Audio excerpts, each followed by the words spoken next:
I remember the exact moment my blood ran cold. Great, now pack your bags, I'm moving my parents in. $7,500. Every penny clawed from my paycheck, every sacrifice, every late night. And that was his response? A sneer? I froze. Not out of fear, out of calculation. My voice slid out, calm. Watch me. He went pale. That was the first taste of the storm I'd been brewing quietly, carefully, for months. I remember when I first met him. He had that easy charm, the kind that made you believe in forever. We bought this house together, scraped together the first payment, painted the walls with dreams. I trusted him with everything, my heart, my finances, my future. And yet, I began to notice the little things. The hurried texts when he thought I wasn't looking, the hushed phone calls, the late nights he claimed were work.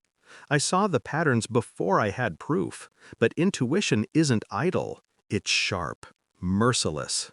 The evidence came slow, deliberate, undeniable. A photo on social media, a bank transaction in his name, a message that shouldn't exist. I didn't explode, I didn't confront him. I studied him, like a predator waiting for the perfect moment. And I knew I would strike when the timing was precise.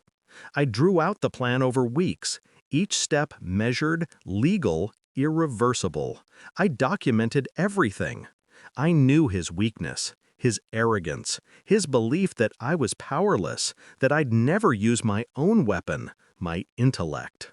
Step 1, the mortgage. I finished it quietly, intentionally, savoring the final payment. $7,500 of leverage in my pocket. Step 2, logistics. I contacted the management, the landlords, the notices. Step 3, timing. I waited until he was distracted, smug in his little victory. And then came the day. I walked into the living room, keys in hand, my final payment printed and crisp. I said the words aloud, proud. His face twisted in mockery. Great, now pack your bags, I'm moving my parents in. I leaned close, 4 words, enough to make him shiver. Watch me. The next morning, I awoke before him. The house was silent, except for the soft hum of the air conditioning. I moved with precision, leaving nothing to chance. On the front door, a simple notice, eviction effective immediately, legally airtight. By the time he woke, the house was empty, not a suitcase, not a plate, not a shred of evidence that I had been there, except the notice that spelled his downfall. I watched him through the blinds as he realized, as panic and rage etched across his face. I didn't need to speak. His own arrogance did the rest. I remember his voice breaking. "You wouldn't dare!"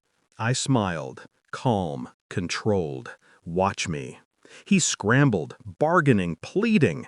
But legality is a silent weapon, and my hands were clean. My revenge wasn't messy. It wasn't loud. It was surgical.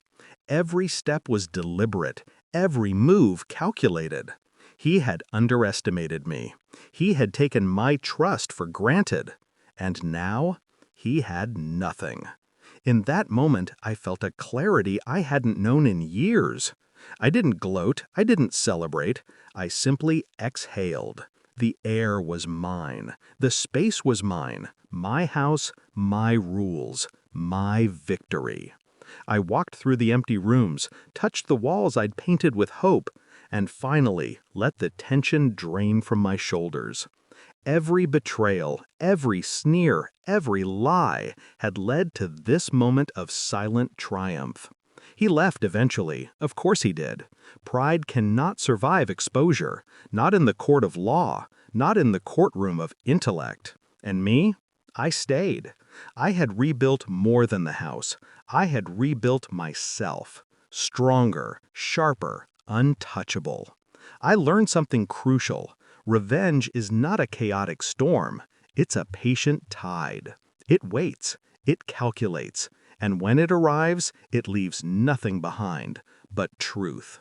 and the stunned realization that you, the betrayer, have been outplayed from the very start. I poured myself a coffee and looked around.